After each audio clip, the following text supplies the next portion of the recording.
Even though ma is only composed of 2 letters, it holds many different meanings. Hi, and welcome to Arabic with Amina. In this video, we'll be exploring all the different meanings of ma. The word ma can serve several functions in a sentence.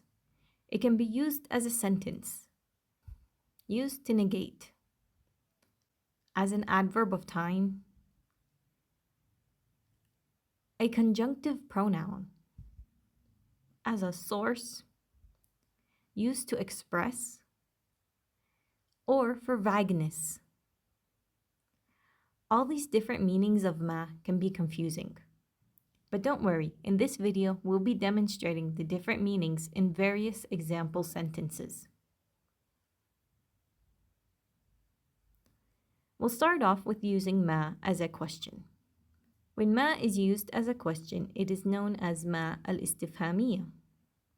And the word ma would be equivalent to the word what, such as in the sentence ما اسمك? What's your name? Or ما هذا? What's this?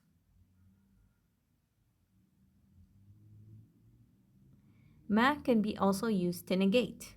When it's used to negate, it is equivalent to the word not. For example, ما حضر الطلاب أمس. The students did not attend yesterday. The word ma here is equivalent to the word not. It's important to note that ma is only used to negate past tense verbs. Other tenses of verbs require different particles when negating them. I have 2 videos explaining the different particles to negate different tenses of verbs. You can find them in our Arabic verb playlist. However, ma isn't only used to negate verbs. It can also be used to negate nominal sentences. That is, sentences that don't start with a verb. Such as in the sentence, ما هذا كتابي? This is not my book. The ma here is similar to the word بليس, which also means not in Arabic. And this is why when ma is used to negate a nominal sentence, it is known as ما المشبهة بليس. The ma that's similar to بليس. Our third type of ma is one that has a meaning similar to that of which or what. This ma is known as ما الموصولة. Take a look at this sentence. لا تصدق كل ما تسمع. Do not believe all of which you hear. Here ma is equivalent to the word which. A useful tip in identifying this type of ma is if you can replace the word ma with the word الذي and the sentence still holds the same meaning, then this is ما الموصولة, which is similar to the words which or what. لا تصدق كل الذي تسمع or لا تصدق كل ما تسمع. Both sentences have the same meaning. Do not believe all of which you hear. Another example for this type of ma would be اقرأ ما كتبته. Read what I wrote. Similarly, we can replace ma with الذي, and it will still hold the same meaning. Moving on to the type of ma that means as long as. This is ما المصدرية الظرفية, and it's used as an adverb, such as in the Quranic ayah وأوصاني بالصلاة والزكاة ما دمت حيا, and bid me to establish prayer and give zakah as long as I live. Ma can also function as a source. This is ما المصدرية. We'll make clear what that means with our example here in the sentence. حضر الطلاب بعدما بدأ الدرس. The students attended after the lesson started. Here, the ma is functioning as a source instead of the verb بدأ or started. How so? Well, we can remove ma from this sentence and instead use the source of the verb بدأ or started.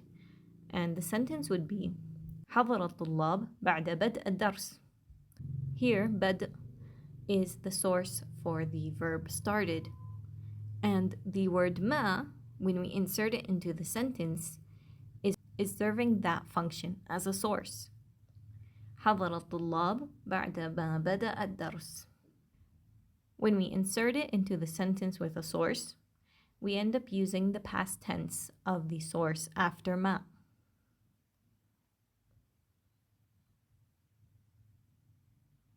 Our next meaning of ما is to express vagueness.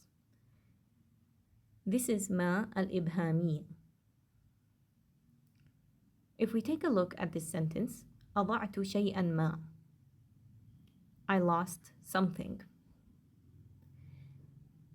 Here, ma means some in the word something. Even though something is one word in English, we can say the equivalent of ma for vagueness is the some part of something. It doesn't tell us exactly what was lost. We just know it was something.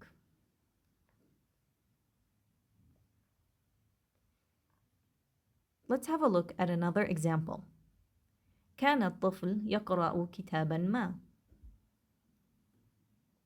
The child was reading some book. The ma here implies vagueness. It leaves us wondering which book was the child reading.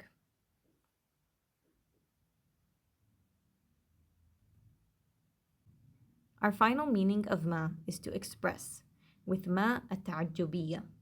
This type of ma is used to exclaim or express or admire something.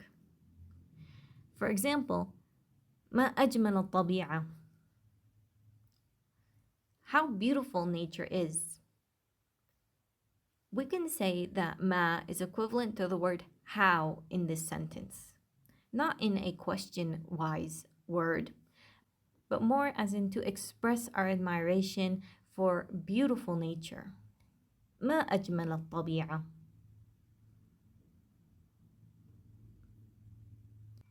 We could also say ما أحسن زيد. How good Zaid is.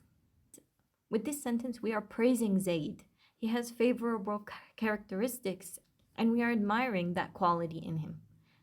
ما أحسن زيد.